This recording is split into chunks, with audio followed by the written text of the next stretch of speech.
This is exactly right. Capture your favorite summer feeling with Pandora Jewelry. Discover a collection inspired by the sunshine, freedom, and moments that make the season unforgettable. From sun-kissed metals to personalized pieces ready to be engraved with your summer mantra. Each design moves with you from beach days to golden nights and every memory in between. Shop Pandora Jewelry's new summer collection in-store or online at pandora.net and let your summer unfold. Goodbye. Summer is for adventures, road trips, and adding a whole lot of miles to your car. That's why it's worth stopping at Valvoline Instant Oil Change first. Their trained techs help you get road trip ready with an oil change and an 18-point maintenance check included with every oil change, checking your tire pressure, wipers, lights, and more. Valvoline Instant Oil Change techs complete over 270 hours of training, so your car's in capable hands. Best part? You can stay in your car and you're in and out in about 15 minutes. Valvoline Instant Oil Change. Change wisely. Goodbye. Sometimes the hardest part of therapy is just getting started. For real, which is why having help that's flexible, accessible, and easy to fit into your life matters. And that's exactly what Talkspace is designed for. Talkspace therapy and psychiatry is covered by most insurers, and most insured members pay a copay of $0. Part of the mission of Talkspace is to provide quality care that is accessible and affordable, whether or not you're insured. Talkspace has really made it just a kind of no-brainer to try therapy. If you're nervous about talking to someone, if you're nervous about the money, if you're nervous about leaving the house, you don't have to deal with any of that. They have covered it. And for me, like, that is best way to get into therapy. Take all the what ifs out. You know you got to do it. You know you do. As a listener of this podcast, you'll get $80 off of your first month with Talkspace when you go to Talkspace.com/MFM and enter promo code SPACE80. That's SPACE80. To match with a licensed therapist today, go to Talkspace.com/MFM and enter promo code SPACE80. Goodbye.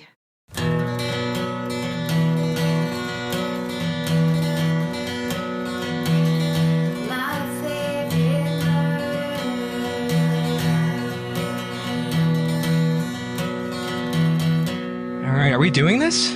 I don't know, Sim. Tell me what the fuck we're doing. I show up here. This is exciting. We're doing a crossover. Karen and Georgia from My Favorite Murder are in your house right now. Thank you guys so much for being Hi. here. This is like the most efficient way to podcast, isn't it? Everybody gets together in one room and talk all at the same time. Right. I would like to describe the setting though. We're in like what we call the mole room because there's this massive poster of this horrible movie called The Mole People that's from like 1946. And we call this room the mole room, and now it's incredibly dark and lit with candles, and we're going to talk about our favorite murder. Yeah. Welcome to our lives. Bloody Mary. Right? It does feel like that. Have you guys always been attracted to like morbid things? Like, Very attracted to. Yeah, I have. Yeah. For sure. Yeah. In a creepy way. It's a challenge though, because I'll give you a tour later, but I have like a lot of shit around I have a few like skulls, like a lot of taxidermy. My goal with the house was like, how can I make it look like the creepiest natural history museum where the people that come over might feel like they could get, murdered. And, Dream house. Yeah. Yes. This is haunted for sure. The mole room is haunted. It really is, isn't it? Absolutely. If any room's going to be haunted or any house, it's this. I always thought like with the haunted thing, like we've talked about this on the podcast before, like how interesting it would be if somebody believed that their apartment at like the Oakwoods, like B2108 was like haunted. Yeah. No, that's not fucking. But see, that's what I'm saying. Like, why do ghosts only like gravitate towards like creepy darkness, old things like Jack not Warner. just like 1982. We were talking about big stars haunting the Oakwood. Right. Like they're really the big. It's like Betty Davis is in my half bath right now. Everybody get ready. in the crown molding and the cheap crown. But we were talking about that, how much creepier it is for a new build to be haunted than an old house. Cause it's like, yeah, of course this place is haunted. There's like people who lived here. But if it's like a new apartment or house in normal people's cases, then it's like, well, this is a fucking the demon. That's a deep. demon. Deep. It's you not know? like Gary Sherman who died at like Right. age 78. No. Who just has a message for his wife. Yeah, he's not It's a dick. It's not nice. He never got married though. Oh, is that what it is? Yeah, he was just a little lonely, died of a heart attack, you know. His message is, get out there, really mix and mingle. Try to find somebody. The Oakwood Gym is like steps from your house, and yet you won't go try. exercise. Yeah. Don't be like me. Don't be like Gary and die alone. So sad. Thank you guys so much for being here. Thank you. Wait, you're pretending like it's your show. Oh, it's not my fucking show. Well, I'm just going to tell the listeners what we're doing first, so they know. Great. Because it kind of is her show. Yeah. But it's we're just at her place. It's our show. It's true. I get We're doing a full-on crossover. You guys are getting the full unqualified treatment, and we're going to get the full My Favorite Murder treatment. I feel like a together. guest. I feel like a guest. Maybe like you host this beginning part, then we'll host the. I don't know. Yes, I would love that. We Okay. move into the room we want to be in. Which is full of dead people. My upstairs bedroom. Goodbye. Things get kinky. In the half bath. Okay, I like that. So, Anna, you're going to host the first part. Next week, we're actually on the 22nd. We're releasing this on the 15th. And we're releasing, Steve, right? We're releasing the 22nd. It'll be the God, second I'm part. falling asleep. And then, no, listen, what we're going to do is, it's very easy. This is important. This is very important. We're going to start with Karen. You're going to talk about your favorite murder. That's right. Then we're going to go to unqualified deal breakers. Then we're going to take an advice call. After that, we'll end the show and then we'll come back next week. No, actually, we'll wait 5 minutes and then we'll start again. And this time you guys are hosting, and Georgia, you're going to start with your favorite murder. Okay. Then Anna will go with hers, and then we'll do one more call and we'll wrap it up. I love it. It's amazing. Sounds good, Can you right? go over that again a few more times? This is the most, what's the word, like when things are planned that I've ever Really? experienced in a podcast. Is it planned? It's called planned. Most planned. Well, we're trying. We'll see where it goes. I'm sure that we're going to go off That's the rails. because you guys are wittier than we are, and we have to like plan shit out. And We're not from Whittier. Are you reading from? Okay, should we jump right in? Let's, yeah. Do you want to do, let's do your murder. Yeah, let's do murder. Yeah. Okay. Just Go for it. all right, guys. Well, this is when I got the email, the highly detailed email about how this was going to go. And it said my favorite murder. Like I've already done most of my favorite true, like my top 10, you know what I mean? We've burned through. Yeah, you've done, A bunch. So, but I realized there was one I haven't done that I do, I've always been very fascinated by, and that's the BTK Killer. Oh my God. Heavy hitter. So, but we're doing shorter versions than we normally do, right? This is kind of a bit of a condensed. Mine's we have not. other stuff to do. Becky? What? Do you not know what I'm talking about? No, I do. Oh. I was like, how do I make a lame joke? Because I'm actually not a comedian at all. Look at me. I'm not either. For a second, I honestly thought, I was like, am I going to tell her about the worst man who's ever lived? This is so exciting. Mine's not shorter. Is yours shorter? It isn't, but I was I gonna... don't know that many details. Will you please? Okay. Yeah. Okay. This is, I'm excited to hear about this. And somebody just give me a wrap it up if we need to wrap Sure. it Sim up. does an amazing I have a great finger. wrap it up finger. I just do this. Okay, good. Wrap it up. Okay, so this all started in Wichita, Kansas in January 15th, 1974. And it's bad. So 15-year-old Charlie Otero comes home from school and he sees that his garage door is open, which is weird. And he comes home to find the whole house a mess, but it's silent, which is insane because he has 4 other brothers and sisters. He's the oldest. Everyone else is younger than him. So he knows something is very wrong. His house has never been quiet in his life. Right. If there's 5 kids. Yeah. So he's walking around trying to figure out what's going on. And then he hears his sister yell, "Charlie, come quick. Mom and Dad are playing a bad trick on us."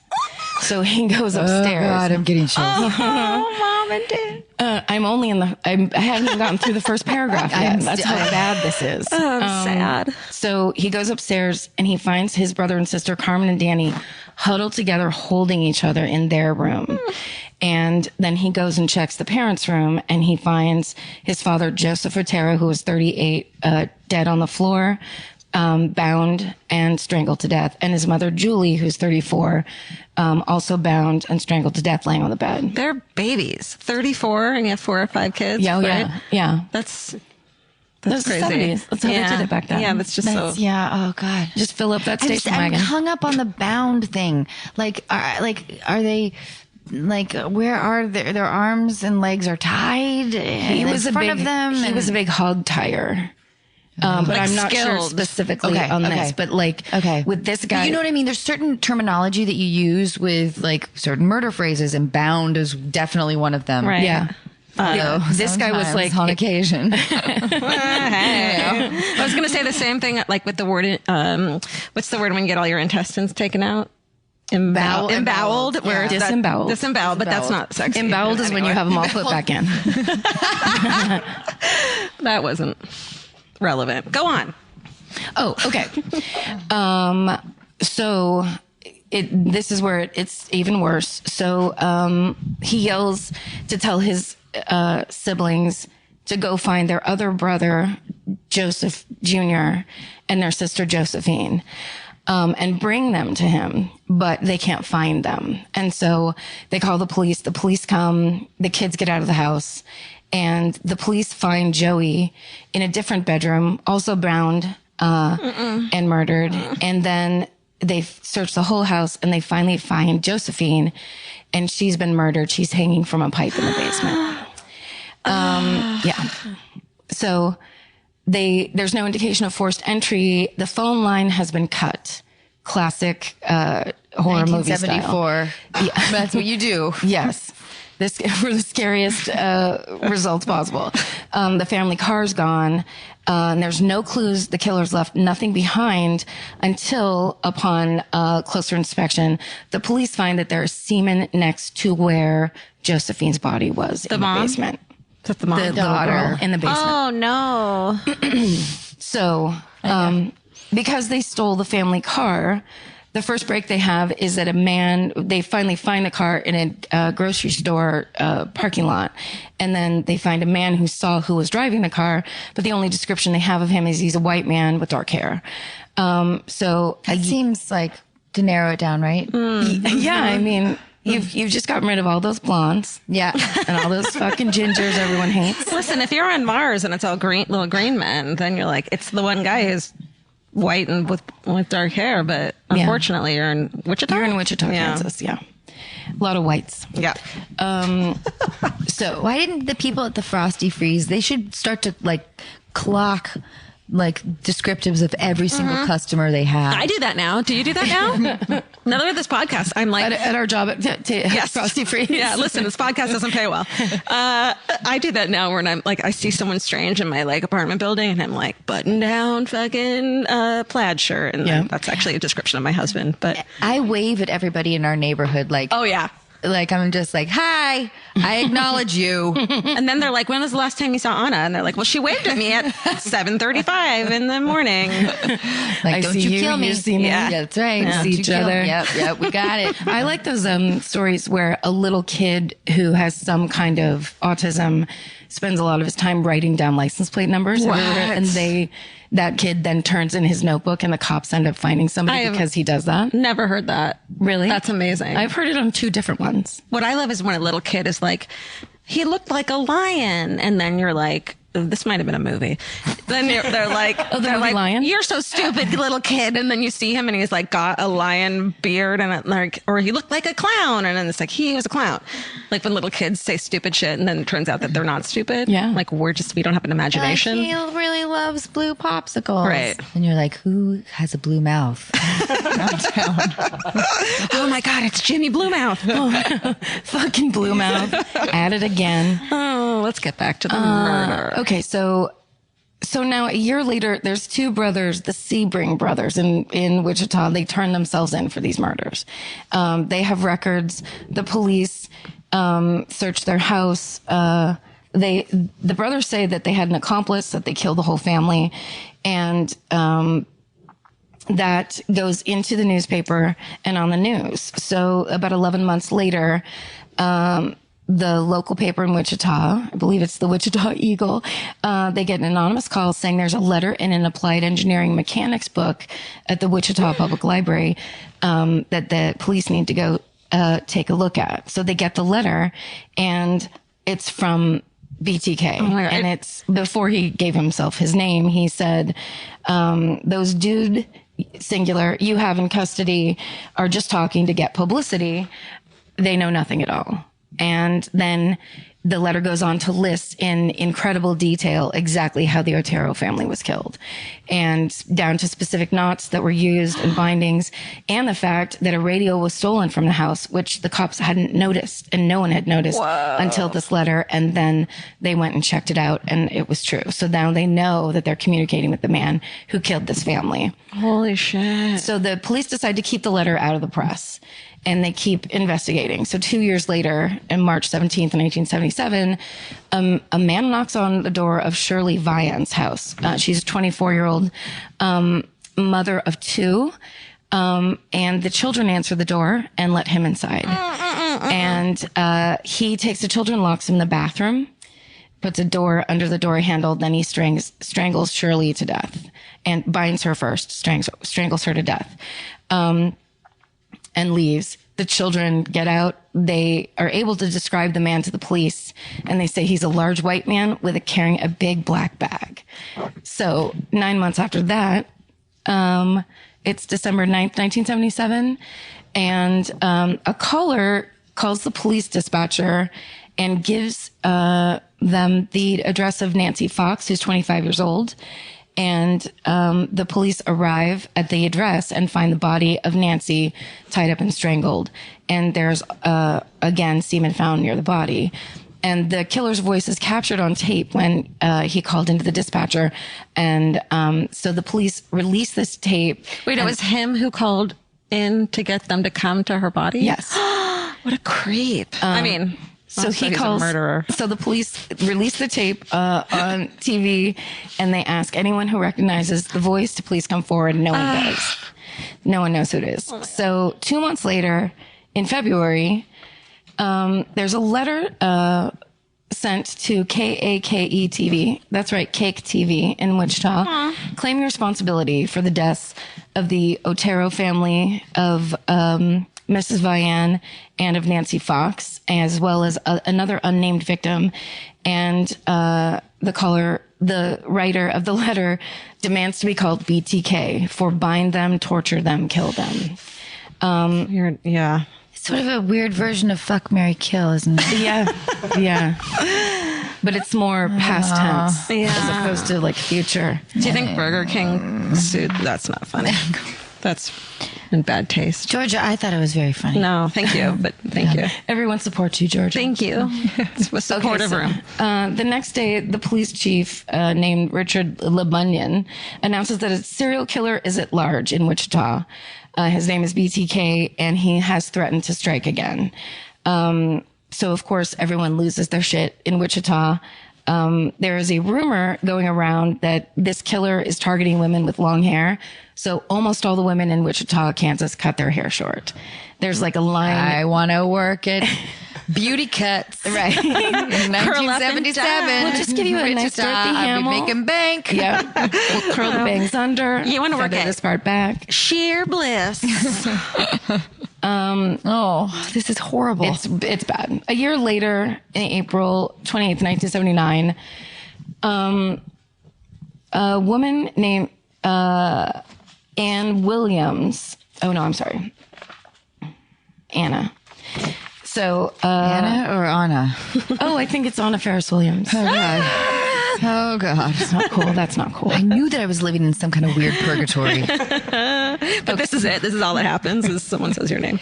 I become a movie star. And This is the best purgatory ever. Love it. Okay, so this woman, Anna Williams, this is a crazy part of the story. She has square dancing one night. And so she's supposed to, normally from when she goes home from work, she's home around 7. But that night, she was square dancing. So she doesn't get home until after 10 o'clock. she's sweaty and like full of joy. She's been flirting with cowboys. Square all dancing. night. Come on. Yeah. You Like, love it. there's not a more innocent hobby that you could have. Like it's like in a moot. Yeah. So she gets home and notices that her bedroom door is open, and she knows for a fact that she shuts it every morning when she leaves her house. She picks up her phone to call the police, and the phone line is cut. So she runs to the neighbor's house. Yes, girl. And she, they call the police. The police go to her house and search her house, and they find a wire fashioned into the shape of a noose next to the bed. And in a previous communication, BTK had promised that he was going to hang his next victim. So Anna never went back to the house. Hey, we'll back it up. Keep her Anna, okay? What a weird promise. Yeah. You know, like I pinky swear. Ugh. So she never goes back to the house, but her daughter goes by to pick up the mail. And they find a letter addressed to Anna's deceased husband, care of her. And it looks very official. But when they open it, they find a pair of her pantyhose inside and a drawing of what he had intended to do to her, with a poem called, "Oh, Anna, why didn't you appear?" So this 66-year-old woman who went square dancing instead of home didn't get killed by BTK because of that. So 7 years later, it's September 16th, 1986.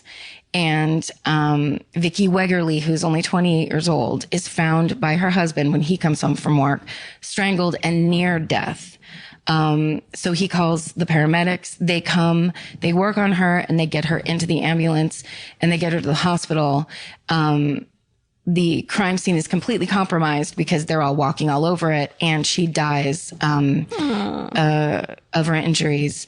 The police have no leads, and the case goes cold. So 30 years later, on the 30th anniversary of the BTK killings, the Wichita Eagle publishes a recap. 30 years later, and no new murders. Right. I was on the Wichita police force. And I tell you what, did it eat you up inside? I wrote for the Wichita Eagle, and 30 years later, I was like, wait, how has this not been solved? It goes forward in time, and you have one gray wisp of hair, like right on the side of your bob. It's real stylish. That's how we know the 30 years have passed for you. That's it, though, because I've had Botox ever since. Still.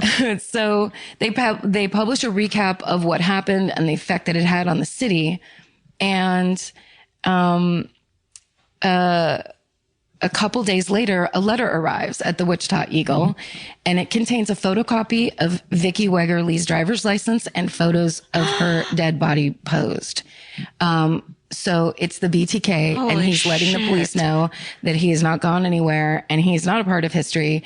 And he begins to communicate with the police through statements in the newspaper and personal ads, and through letters. And the police basically convince him to start sending them packages because they know that anything that they have from him, they can get. Now there's, so much more forensic, science that they can apply to all this. Cause back, of course, back in the 70s, all they could do was collect stuff and put it in an envelope. Lick that stamp, motherfucker. Right. And put it on a fucking envelope. Exactly right. So they're trying to get him to do all that. At one point, he's actually caught on surveillance video in his black Jeep Cherokee, dropping off a package to the police station. What? Because he's thinks he can never get caught. At one point, he asks the police if they can trace him through floppy disk. And the police say no. No, of course not. No. But the police are lying. Yeah. No, I guess that. This is my big reveal. The police were lying to him. I'm sorry. Police are not allowed to lie by law. Well, it turns out in this case. Wait, what? Yeah, you can.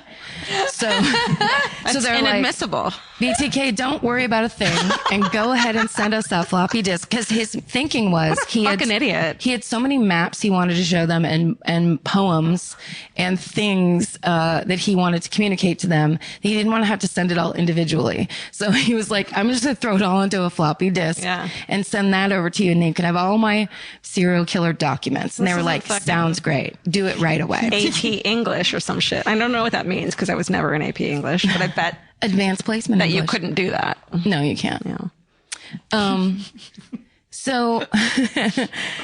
So they of course trace him on that, and they find out that the person sending all of this is a man named Dennis Rader. He's a husband and a father of two.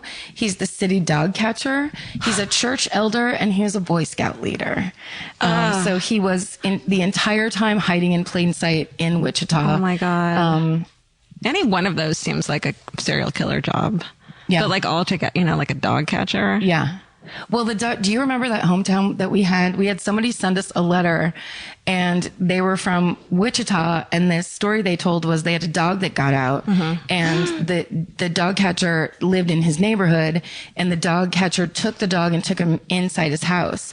And then he went down to get the dog, and the dog catcher was like, no, you have fines that you have to pay, and you can't have this dog back, and I'm going to take him into the pound tomorrow morning, and all this stuff. The guy basically charged his neighbor and was like, I'll beat the shit out of you, give me my dog back. And he got his dog back and went home. And then like a month later, it was revealed that guy was BTK. So he basically almost got into a fist fight with a serial killer. You started some shit. Yeah. And he's like, give me my fucking dog. That's amazing. Forgot about that. So essentially, Dennis Rader confessed to all of the killings, and then he confessed to 2 cold cases that they didn't know were connected to the BTK, which one was a woman named Catherine Bright, who was stabbed to death in her home. BTK was waiting inside her house when she got home. He didn't know that she would be with her brother, Kevin, who he then shot and thought was dead, then went and attacked Catherine, and then Kevin got up and tried to fight him again, and then he strangled him and thought he was dead again, and then he murdered Catherine and then turned around and Kevin's body was gone. Kevin! And Kevin had gotten up and fucking ran out of the house. Fuck yeah, Kevin. And called the police. So Can you imagine how scary that was? Like even for a serial killer to turn around and the body's gone? Oh, dude. That's even for a serial killer. the most for a serial killer. That even if you have no feelings at all, you're like, oh shit. Oh shit. Fuck. So he, on that case, that crime, he didn't clean up anything. He didn't do his normal, stuff that he would do. He just like really quickly covered his tracks and ran out. So he was positive he was going to get caught on that murder, and he wasn't. And then the other one, this is bad. It was in 1985. He broke into the home of Maureen Hedge, who was one of his neighbors. And after her male guest left for the night, he snuck out of her closet, turned on her bedroom light. She sat up, he pounced on her and strangled her to death. And then he put her body in the trunk of his car. Oh no, sorry, the trunk of her own car, and drove to the Christ Lutheran Church, where he eventually became a church elder, and took pictures of her in various sexual bondage positions. He had all of these pictures in his house, and all of the pictures of all of his victims in his house. When they arrested him, they found all of these files in his garage. And so basically he entered guilty to all counts, all 10 murders, and he was given 10 consecutive life sentences. And he said, in an early letter, that he blamed his murders on what he called Factor X. He said he was a big serial killer aficionado himself, and he said that all serial killers had the same Factor X, from Jack the Ripper to the Son of Sam. And he said that basically Factor X was a demon, and he described it as something that controls his desire to kill. And he drew it in varying ways, sometimes as a frog and sometimes as a more traditional looking demon. And that's the basics for the BTK Killer, everybody.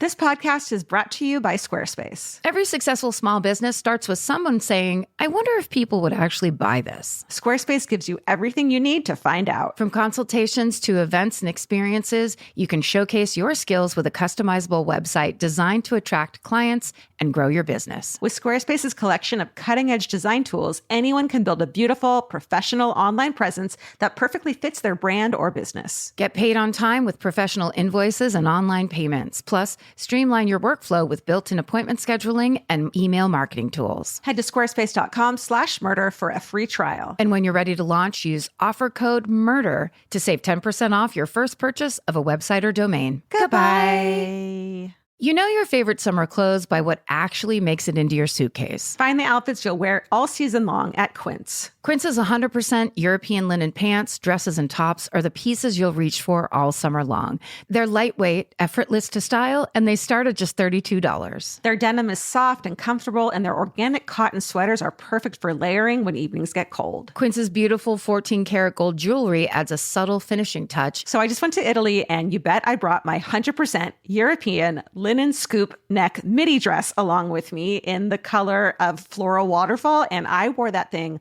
all over Italy. It was like the perfect day to night. It just looked so pretty, and I felt like I looked sophisticated while still being comfortable. Make your summer wardrobe feel easier. Head to quince.com/MFM for free shipping and 365-day returns. Go to QUINCE.com/MFM for free shipping and 365-day returns. Quince.com/MFM. Goodbye. Every piece of furniture you own has a story. Sometimes it's an heirloom, and sometimes it came with the house because it was too heavy to move. If you're ready to start a new chapter with your home decor, there's Article. Article makes it effortless to create a stylish, long-lasting home at an unbeatable price. They take great care in curating their collection, focusing on pieces that stand the test of time. We've talked about Article for a long time. There are pieces in that catalog that are so affordable that are room changers. And if you go through there and there's like a little something you don't even realize you need it until you see how they have stuff set up or what style combinations that they're doing with. They do the boho chic. There's mid-century. It's a little bit modern. It's something new. Like there's so many choices in there, and it's not going to break the bank. As someone who's interested in tons of different styles and time periods, Article covers them all in one place. I love that. I know I've mentioned already how much I love my entryway table, but I swear to God, because the path that it's on, I pass it 4 times a day, and I love it more every time. Article is offering our listeners $50 off your first purchase of $100 or more. To claim, visit article.com/murder, and the discount will be automatically applied at checkout. That's article.com/murder for $50 off your first purchase of $100 or more. Goodbye. Okay, can we talk a little bit about the death penalty stuff? Why do serial killers some of them get a pass? Like you shoot somebody, let's say once by accident during when you're robbing a gas station. If you live in Kansas, you're going to get like the death penalty. Why the fuck does he get a pass? He's pled guilty, right? I mean, I have no idea. We are the last people you should be asking these questions. I'm ready to speculate. We have no idea. I could speculate. I'm the shit out of this, but it's all speculation. And I think it's because he made a deal that if he pled guilty, he wouldn't get put to death. Right? Most likely. You guys are both staring. I don't know. Because then you don't have to put the families through the trial. Well, it also depends on state by state. Some places have the death penalty and some don't. Amy, you could probably weigh in here. I'm actually federal prosecutor. Holy shit. Why are you not getting in here? Yeah, I don't know. I have a podcast called My Favorite Narcotics Distribution Offense. Doesn't really have I want to hear that. Have the same ring. No, I don't actually do death penalty cases, luckily for me. So this isn't really something I can weigh in on, but certainly there's lots of reasons. There's lots of reasons why somebody might not get the death penalty, between whatever the statute is to a plea agreement, like you said, or also there could be they might have a petition. I mean, there's a lot of different reasons. Is it rare to get a death penalty case based on all the things you can do to avoid it, even to go to trial that way? Yeah, again, I do federal criminal law, so I don't speculate. Again, come up a ton. Speculation, this whole thing. I have worked on some death penalty matters. There were habeas petitions at the Ninth Circuit, and they were pretty horrible, gruesome cases. I did not enjoy it, so I don't know how you guys. I just don't. You know what I'm saying? Do this every day. I don't. We tend to be whatever. Okay, I don't mean to go off on my weird tangent. Go off. Why? That's what this podcast is. But truly, why? It seems like, all right, if we're going to accept the death penalty, which I'm not in favor of, just in general on an ethical basis, but if we're gonna do it as a nation. Seems like the BTK guy, that seems like top of the list. Yeah. Right. Yeah. Well, a lot of the sentencing and that sort of thing doesn't really make a lot of sense. There's not a clear cut one where it's he did this, so this is going to happen because historically this is how these people get charged. I just wonder if the gruesomeness of fascination, adds this undercurrent of like,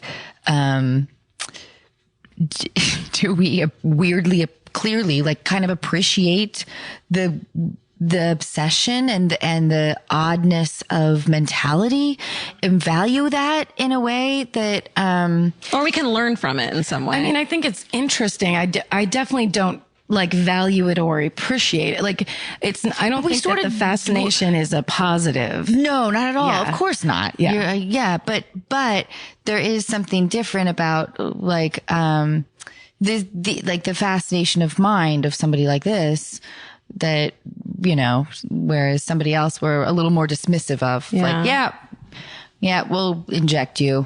Well, I always think it was a really interesting decision, and maybe even we lost something in the fact that Ted Bundy was put to death, because I feel like there's so much we can. It's the extreme of being a sociopath and psychotic. We could have learned so much about the human brain based on just interviews with Ted Bundy, not with people who could be tricked. You know what I mean? And like, so we put him to death, and it's like, well, we kind of put ourselves out of a learning experience in a way. I mean, he was going to stay in prison for the rest of his fucking life. Yeah. So I mean, listen, I agree with you. My uncle lived across the street from him, by the way. In Seattle? Yeah. Start over. Yeah. No, that's all I know. It's just that he lived, my uncle lived right across the street where Ted Bundy lived he rented a room in an attic. Is this the same uncle who made the guillotine that is on your front porch? Yes, it is. Holy shit. He sounds like a badass motherfucker. He is. He's awesome. Get Uncle him on the Roger. podcast. Uncle Roger. Roger, get on the podcast. So, okay, I'm sorry. I did not mean to go off. No, not at all. No, because I was thinking about that. Like it is Ted Bundy was interviewed a bunch at the end of his life, but I think people get it's like you murder almost 40 women, and after a while people are just like, get rid of him. Like we don't care what he has to say anymore. It's not that idea of like him getting to have which I also don't even know how I feel about the death penalty. I'm definitely not advocating for it, but I do see the mentality of people just being like, do you want to die tonight? In this gorgeous home? Again, guillotine on the front porch. This whole thing is going to turn into like some kind of game that Anna's playing with us. We're like, wouldn't that be magical? She tried to kill us in all Guess different who ways. My favorite murder is. Oh no! Run. But like Dennis, what I think is fascinating about Dennis Rader is he was, like when he was the dog catcher, they called it like the city. I can't remember the name of the term that was on the side of the van of this really good made for TV movie I watched, but he would do things like go around and measure people's lawns. And if your lawn was too high, he would like take a picture of it and like give people a warning. And there was a story in this movie, and I didn't have time to see if it was real because I didn't know how to fact check it. But I think they put it in based on something he really did, which is if somebody's dog got out, he would bring it to the pound and then tell the person they had to talk to him before the pound would release the dog to the person. So he would say they have 5 days to contact him, and then he wouldn't answer his phone, and then the pound would kill the animal. He did that in this made for TV movie. He did that to one woman. And I remember hearing about other things like that. So it's like this person who is taking these weird little, like, you know, those people that love control and love power, even though it's like the dog catcher power. Yeah. So I could see that in a way where Ted Bundy would get off on being interviewed. And it's like, he's not really being punished. He doesn't give a shit about staying in prison the rest of his life because all these people want to know about him. So it's almost like, kill that motherfucker. It's a really fucked up way to approach fame, isn't it? Like, if you just want to be famous. Put it mildly. Yeah. I was going to go through like 2 different avenues. I just knew when I was 8 that I just really wanted to be famous. Quote, either famous. like acting or killer. Or whatever else it takes. Whatever it takes. Listen, if killing doesn't work, then you go with acting. I mean, they're very similar. Who knew? Podcast. Very similar. But truly though, like the psychology, I guess, maybe this is what you're getting at, Karen, is the idea of like the idea that he clearly wanted desperately to be known. Mm-hmm. Oh yeah. Himself, you know, like he's the reason he got caught. His own need his for own ego, that fame. Yeah. Like even 2 people almost got put into prison because of who admitted to it. Like, you should be like, great, I got off of it. It would have been a lot. Yeah. That would be the old double jeopardy thing we talk about, where if those people were prosecuted for his crimes, then he would have been innocent, and he couldn't let that happen because he wanted the credit. My question is, a fucking applied engineer book at the library, you think people check that out enough that they're going to find that letter that he wrote? Applied engineering? No, I think he put it in just specifically for the cops. I don't think he stuck it there like forever. Okay. He went and put it in and then called and said, it's in this book. I thought he was just, because it was 11 months. I thought he was just waiting for some engineer student to go check this book out. And be like, smart people will get this. No. No, I think he just rolled on up to the library. Listen, I think George is totally right. I don't know. No, I think he was like, this is an obscure one, but maybe like someday. Yeah. Some lucky nerd who loves numbers. This isn't a Post-Secret book where they like people hide their real secrets. Listen, that was fucked up. I'm glad you did that one. I feel like we don't do like famous serial killers a lot, but they're still such interesting stories. Mm-hmm. Like Ted Bundy. It's like we have a lot. I grew up north of Seattle, and there's like, you guys know, you're nodding your head. Pacific Northwest. Yeah, I know. It's something. Yeah, you guys something got in the rain. Yeah. Loneliness, depression, control, not enough people getting laid. Yeah. I don't know. Like so many layers of clothing all the time. Yes, that wool that scratches on you until you kill. So do you remember a lot of this from when you were a kid? Well, I remember we had the Green River Killer. Right. Yeah. Did you hear a lot about it? Oh yeah. It was like in the news all the time, like another body found, another body found, another body found. And then I heard a story that, I don't know, you guys might know more about this, but, that apparently his coworkers at the gas or wherever the car mechanic place that he worked at, would joke that they'd be like, dude's the Green River Killer. No. Because he's so boring. I think, you know what? There's like the sense of creepiness that we're taught to ignore. Mm-hmm. And especially as women. Oh yeah. And, because we want to be polite, we want to be kind, but maybe somewhere in us, there's that little tug of like, oh yeah. That one, not surprising. That might be a little creepy. Maybe you should avoid that. The eyes are bad on that one. That's what I always think. Ooh, bad eyes. Yeah. Well, and also it's that like overly nice creepy that you can't really explain. It's the same thing of when the guys who put girls. When a girl puts you in the friend zone, they're like, you don't want a nice guy. And it's like, no, we don't want a creep who's being nice to us, not. I don't know where I'm going on this. Yeah, like someone who has an agenda. That's yeah, for sure. Absolutely. Okay, Sim just passed me my note sheet here. Are we supposed to? Yeah, this is my subtle transition. Okay. It's a nice you segue used to be way better at segues. You did. He said, "This is a very strange show, by the way. This is a very strange segue. How do we go from that murder to relationship deal breakers?" I mean. Serial killer, relationship deal breaker. Okay, so imagine you're single. Deal breakers. Ready? He calls spaghetti paschetti. Nope. Goodbye. Bye. He gets his balls professionally waxed every month. Well, no. That's polite. Shave them. Waxing is fucking. What's the word? It's torture. Maybe he likes it though. It's part of it. Shave them. Shave them. It seems like there would be an awful lot of cuts, no? Everyone calm down and shave your balls. Okay, great. He thinks OJ was framed. Oh, that's... You're like asking us to say yes to these questions. You're not... Yeah. No. Karen? I mean, I feel like these days with all these documentaries come out, it's hard to know. You have to really stay neutral on a lot of things. But I love arguing. You're going to still go out with this fella? I mean, that's fine. If he's passionately yelling about it in my face constantly, then no. Then I'd say it can't be a yes. singular passion. I love nothing more than to argue loudly at a bar with people about something. I was yelling at Vince. We were talking about aliens at a bar, and he was like, I really don't like doing this. I was like, oh my God. Wait, are you pro or con? Aliens? Yeah. Well, it depends on what side I'm arguing. Oh, I see. But I'm pro. You're just doing whatever. You're just arguing. Yeah. I'm pro. I like the idea that, we're not like this singular like a sort of abyss of loneliness. Just that there's other. You doing okay over there? No. There's not. We're all together. We're all together now. Yeah. Here we are. Yep. There's other things out there. We got to believe it. Okay. During sex, he puts his finger up your butt. Without asking? Oh, as a surprise? We didn't clarify. Yeah, without asking. Come on, they're not gonna First time? Or are we talking like 7th time? Let's say it's 4th time. I need to be asked. It's a weird ask. It is a weird ask. Georgia, may I put my index finger up your anus?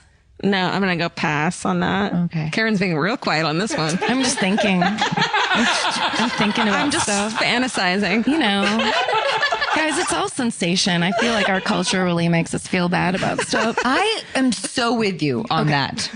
So we know your answers. 2 proud yeses or whatever. Not proud. Okay, he eats placenta in a shake every morning. Who's placenta? Where does he get it? He's got a hookup, you know? Lady got a guy? placenta?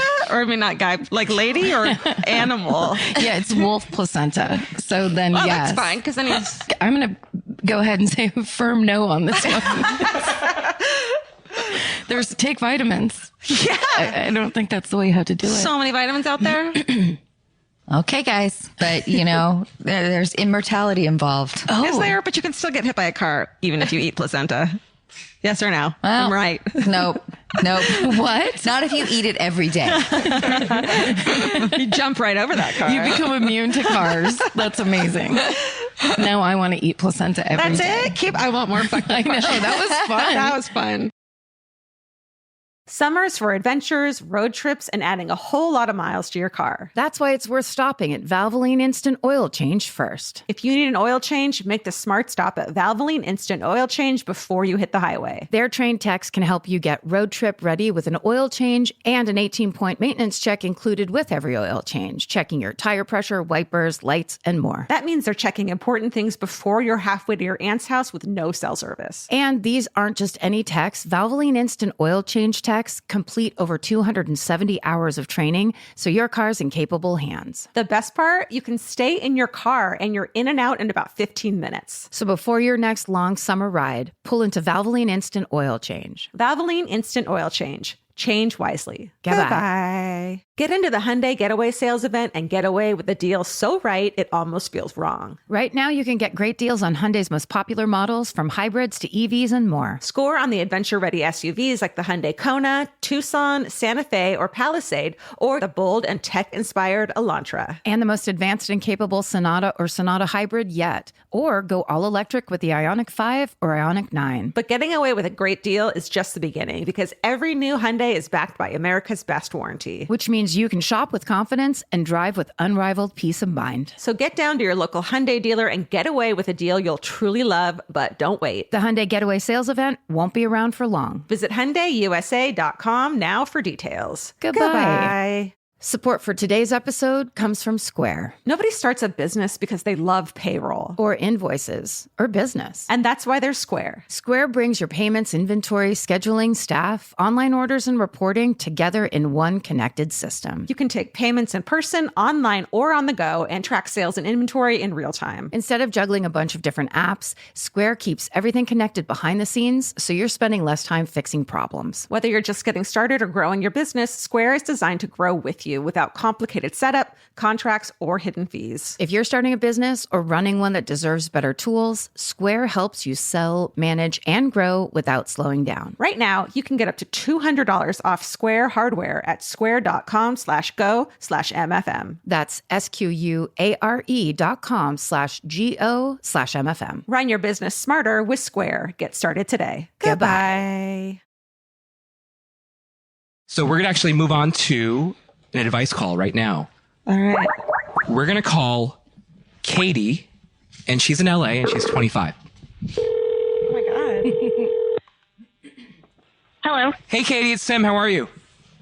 Hi, I'm good. How are you? Here's Anna. Hi, Katie. Hi, Anna. We have two really special guests here. We have Karen and Georgia from My Favorite Murder. Hi. Shut the fuck up. You shut up. Do you know who they are? Oh So I take it you know who they are. Yeah, no, I literally only listen to like 3 podcasts, and one is Anna's and one is My Favorite Murder. So yeah, I definitely know who you guys are. Oh, hell yeah. Who are we competing with? Yeah. Who's the third? Do you know My Brother, and Me with the McElroy brothers? Travis is great. Yeah, of course. Yeah, that's my third. Excellent. Well, Katie, tell us why your boyfriend's coworker is making you feel uncomfortable. Yeah, so just a little background. My boyfriend and I have been dating for 5.5 years. We've known each other since preschool. We're best friends, you know, the whole thing. I moved to LA in January for a job. He moved after me. We moved in together. He got a job also, which I was really excited about. I was kind of nervous about him moving with me. I didn't want there to be any resentment if he like hated LA or anything like that. So he eventually starts kind of, you know, making friends at work and going out with coworkers and things like that. And there's one guy that would just kind of make snide comments about like if my boyfriend and I already had plans, you know, to make dinner or something that night. And he was out with them at a bar, he would say, you know, okay, guys, I gotta, you know, head home. Like Katie and I are having dinner together. And the guy would just kind of make these comments like, oh yeah, gotta get back and like make dinner for your girlfriend and blah, blah, like, or gotta, you know, you're whipped or whatever. Like she's like, I don't know, things like that. And he would make these comments in front of all of the guys that they hang out with. And then eventually he kind of started making them in front of me to me directly. So like, for example, one night we all went out to a bar for one of their birthdays, and my boyfriend and I are going to leave, and the guy comes up to me and, you know, like hugs me goodbye. And he's like, you know, thank you so much for actually letting him come out with us tonight and stuff like that. It was like, what the fuck, dude? Like, I mean, and it's kind of one of those things where like in any other like friendship, if someone were, you know, ragging on me like that, someone that I actually knew, I'd be like, okay, well, like fuck off, whatever. I don't care. But like, it's kind of a situation where I don't know this person and it's like a new coworker and I don't want to like jeopardize his friendships and things like that. And so I don't really know how to handle it, I guess is my question here. Oh my God, I have so many thoughts. I know. Let's go down the line. No. You guys go first. Well, what does your boyfriend say when do you guys talk about it? Yeah, so he's very non-confrontational. Like I would definitely say that I am the person to be like, fuck off. He's kind of the person to just ignore it and not pay attention to it, not really like give it life, I guess you could say. So he's kind of the one that's just like, oh, haha. I hate that so much. That makes me so angry. Yeah, my husband's like that too. Me too, because I'm definitely confrontational. I'm like, yeah, say something back. Like, Pepper spray that motherfucker. Like, that's my first thought. No. Is he defending you at all? I mean, I don't really know. I haven't been in front of that. Like, I mean, he didn't hear it whenever the guy said it to me personally. So he laughs it off because he's afraid, like, oh, he's a professional connection, and he'll laugh it off and he'll go back home and he'll just kind of take it. But inside it, I'm sure it really hurts him and it hurts you. It's completely disrespectful. I hate this guy. Right. I guess to me, like, because whenever we've kind of talked about it one-on-one here, he's just kind of like, well, if I don't feel like you're controlling or that I'm whipped or we have something wrong in our relationship, then why does it matter what this random guy thinks, I guess? Which I get, but at the same time, it's just kind of like, I don't know what to say to this dude. And I wish that I could have something to like give my boyfriend that's non-confrontational to like be like, hey man, maybe like gently fuck off kind of thing. I don't know. No, he has to say that. I would tell him to completely fuck off. That's what I would say. But yeah, I get it. He has a job and it's his coworker. Have you ever tried cupping his face in your hands and saying, who hurt you? You could do something like that, because it really does sound like a person who is either jealous of you, like kind of into your boyfriend. There's a lot of possibilities going on, but the idea that you would be actively trying to like pick on someone because they have a relationship is very, it it's not a good sign for you as a person if that's something you feel the need to do. And I feel like there's something to be revealed in that guy. And maybe your boyfriend gets the sense that he's like one of those aggro dudes that he just doesn't want to like start anything with. I bet this guy, the minute your boyfriend, and I want to say, like, it bothers me that he's being called a friend and your boyfriend doesn't want to fuck with the friend and you don't want to ruin his friendship. That guy's not a friend. And the minute I bet your boyfriend, who absolutely should say something to him, says something, this kid will fucking start crying. Like, I bet he's so fragile. I feel, and I don't think his feelings should be taken into consideration. Don't we think that like somebody's like, don't you think that he's loves her or like lusts after her or like is either her or him? Yeah, there's something. But I think her. There's jealousy. I think it's Katie. Like I think that the dude is like lusting after Katie. No, I don't agree with any of you guys. Really? I really think that this guy is just an asshole. I'm very fun and attractive. So. Thank you, Katie. I totally feel that from you. I can hear it in your voice. Sorry, Katie. I feel like the minute though you put like this romantic spin on it and he's listening, like then it's like he deserves some kind of kindness, which if he is in love with you and lusting after you, well, that's his fucking problem. And he's totally showing it the wrong way. Yes. And that's just this whole thing. I feel like there needs to be a way to explain to your boyfriend how much this affects you. And the minute he needs to know that you're the person he should be defending, not this fucking douchebag. Yeah. That would bother me a lot. Also, that kind of young dude thing of like, oh, you're whipped, or you go home and eat dinner together. Therefore, that's a bad thing. Right. It's indicative of a mindset that isn't healthy and isn't good. Like that. Those are those kinds of guys who are like, women do this to men or whatever. And he's so comfortable saying it and quote unquote joking about it that's another thing that. I don't know. Anytime I'm around guys that are like that, where I just want to get away from that person. Like maybe that's not to defend the boyfriend so much, but maybe he's just getting a sense of like, this isn't one of those guys you want to get on the bad side of. And so it's putting him in this weird position. I was with a guy a long time ago in my early 20s, and his best friend told him, he's like, oh, you're so pussy whipped. And then the dude told me that the best friend said that. And I had such complicated feelings because it was like, well, what are you trying to get out of me that you would tell me that? And also, what the fuck is this dude? Maybe I don't know. It's, you're right, Karen, though. It's that way of communicating that feels really youthful. Yeah. And also, and manipulative and weird and filled with envy. Yeah. And like envy and angry. Yeah. Yeah. Cause it's also that thing of like, oh, I'm joking. You're like hiding behind a joke, but you're taking it too seriously. Right. But you're actually just sending a real message, which is, let him do what he wants and fuck off. Katie, I hate to say it, but I don't mean to I don't want to diminish your relationship at all, because maybe you're so crazy about your boyfriend that you want to marry him and be with him forever or whatever. But I think that the fact that there's a little bit of a bro before hoe culture happening here. Can I say something? That's not safe for you. Something I noticed too, like way in the beginning that might be connected is when you said that he moved here for you and you would feel bad if he wasn't happy here. And so you don't want to get in the way. It's not your responsibility to make sure that a decision he made is then, it's not on you for him to be happy. So you being annoyed that this person he works with, who's not even his friend, like gets upset with him, isn't your responsibility. In the same way that him finding a life and being happy here after he made a decision to move here, it's not your responsibility either, which is a hard thing I can't deal with that at all. I'm learning it in therapy, but like, it's just, none of that is your responsibility. You have yourself to worry about. Yeah. Yeah.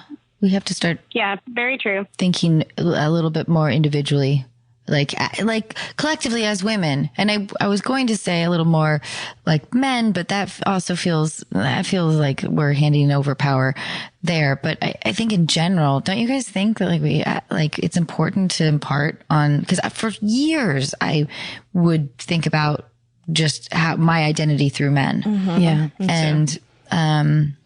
And I think it's important to sort of explore the idea of like, let's not fucking do that anymore. Let's think about ourselves. Let's be selfish. As my mom always said, selfish in love. It's not Never even listened. selfish. It's just like, but an caring, idea. self-care. Yeah, but selfish is a good word for it. Well, but because I think we have to redefine everything, like as a gender. Yeah. I also wonder if you've discussed it in this way. If you had this group of girlfriends that you were going out with, and there was one that was giving him shit about hanging around and like, why don't you leave her alone? And how would he feel if it was going back the other way? And not even like a demand of answer me right now, but think of what this would be like if this exact situation was flipped and it was happening to you. Just put yourself in my shoes. Cause I also think there's that thing of, they say that like when there's a problem, guys freak out and they want to fix it. They don't, it's like he doesn't know how to fix it and it's a work thing and it's like very problematic. So his solution is just don't let this be a problem to you. But really, I think what he needs to think about is you, like we're saying, and how it affects you and how would it feel to him if there was somebody kind of letting him know that he wasn't welcome and that he's a bummer. But that like your friends think he's a bummer. That's so shitty. Yeah. Yeah. I mean, I feel like I definitely know how that situation would go. Cause like I said, I don't care about telling people to fuck off or whatever. But I haven't really presented the idea to him like that, like reverse, like said to him specifically, if this were happening to you, I would have your back kind of thing. Yeah. So yeah, that might be an interesting. It'll be a revealing test of, like with your boyfriend a little bit, like how he sort of absorbs if you can be honest with him about all of this and really and like have a long conversation about it. It'll be a revealing test for how he respects you and you respect yourself and you respect the relationship. Because there's, like the first thing I was thinking of is the fear that this guy is voicing something that your boyfriend might not be able to say. And that I think might be where the pain is coming from. And so it'd be like, if this guy stops talking, then that means that whole idea is gone. But really that fear is just like, is this actually an issue here? Is this, are you unable to talk about that you want to spend less time together? So it's now we're introducing somebody that's introducing the ideas so that he's not a part of it. And I obviously don't know you and don't know anything about it, but I always think about that when in relationships, focus on things that later on I realized I was just focusing on something else because I didn't want to like put my hands on what the real problem was.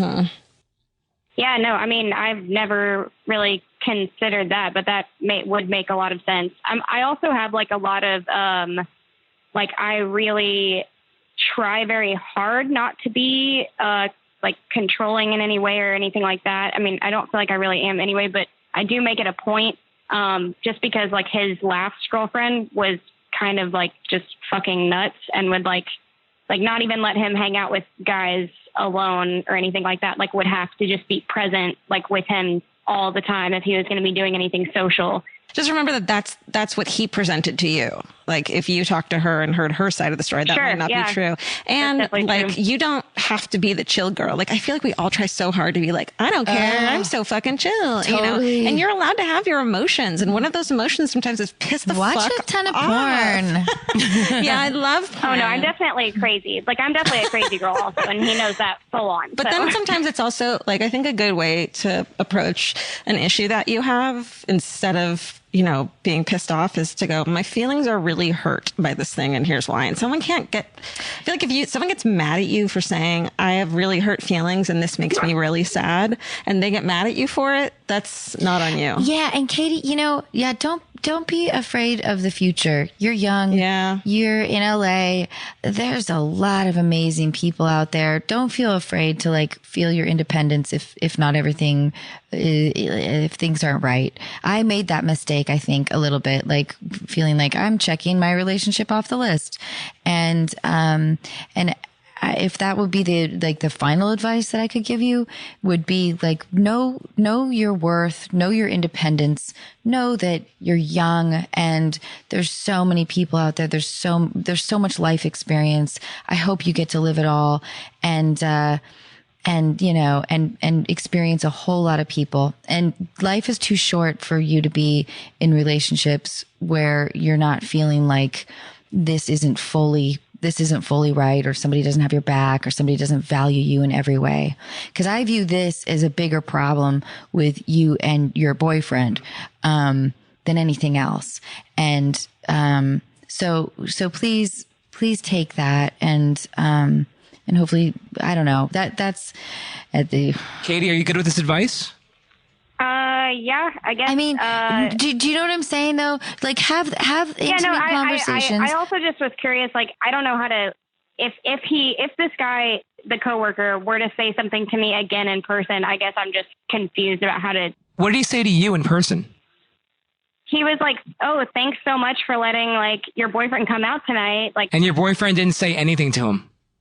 He didn't hear him. He literally said it like in my ear as he was hugging me. It sounds like he's hitting on you, but it also sounds like if your boyfriend doesn't understand, like if you can't be honest with him and have because listen, like shit tons of people are going to hit on you, Katie. We live in fucking LA. It's going to happen all the time. But the bigger thing, in my opinion, is the relationship with your boyfriend. And if he isn't fully fully empathetic, then that's something that's on you. Then you need to examine, do I want to spend time? Do I want to invest time in this relationship? And a knee to the nuts in the meantime is a great fucking way to shut someone up. You know what I'm saying? But I hope that you know that like the coworker, truly aside, yeah, he's a creep and he wants to fuck you. But there's going to be a gazillion of those experiences that you'll have throughout the years here. So I just think that the bigger question is the relationship with your boyfriend. And that's my very strong opinion. And I'm very unqualified to do any of this. Hey. Katie, thank you so much for hanging out with us tonight. Yeah, Katie, will you give us an update? Thank you so much. Stay sexy, don't get murdered, and fuck you, Sim. Yay, fuck you, Sam. All right, thanks. Stay sexy. Bye, guys. Bye. All right, that's going to end part 1. So next week, we have part 2 where Anna will start off with your favorite murder. And then Georgia, we have yours. And we have one more call. And then let's take a little break and we'll be right back. Or next week. Bye. Bye. Bye. Bye. Capture your favorite summer feeling with Pandora Jewelry. Discover a collection inspired by the sunshine, freedom, and moments that make the season unforgettable. From sun-kissed metals to personalized pieces ready to be engraved with your summer mantra. Each design moves with you from beach days to golden nights and every memory in between. Shop Pandora Jewelry's new summer collection in-store or online at pandora.net and let your summer unfold. Goodbye. You know that fantasy where you run into your ex while looking impossibly cute and wildly unbothered? Hill House makes the perfect dress for that moment. Or if you're just running errands. Hill House Home is the brand behind the viral nap dress, known for its signature smocking, ultra-flattering fit, and comfort that makes it a favorite for just about everyone. Celebrities like Taylor Swift, Olivia Rodrigo, Anne Hathaway, and Mindy Kaling have all been spotted in Hill House. These dresses are the definition of versatile, perfect for running errands in the morning and stylish enough for dinner or a party that night. And it's not all they carry. They started with bedding back in 2016, and now you'll find bathrobes, pajamas, children's clothes, and maternity, all with the cutest prints. And it's so true. The hardest time picking out one nap dress because the prints are so dreamy and beautiful. But now that I have it, I'm going to wear it all day, every day. I'm going to throw on my leather jacket at night and look like a total badass. Cowboy boots or cute heels, whatever it is, this nap dress can make it look classy. You look like that classy lady you see at the airport. Hill House makes fun fashion that makes you feel good. Get 15% off your first order of $100 or more at hillhousehome.com with code MURDER15. That's MURDER15 for 15% off at hillhousehome.com. Goodbye. If audiobooks are your thing, or if you've been meaning to listen to more of them, you should check out a podcast called Earsay, the Audible and iHeart Audiobook Club, hosted by Cal Penn. Each episode spotlights standout audiobooks on Audible across all kinds of genres: sci-fi, comedy, romance, thrillers, and more, with Cal talking to guests who help break down what makes each story worth listening to. It's a fun, easy way to discover your next great audiobook. Check out Earsay on the iHeartRadio app, Apple Podcasts, or wherever you get your podcasts. Goodbye.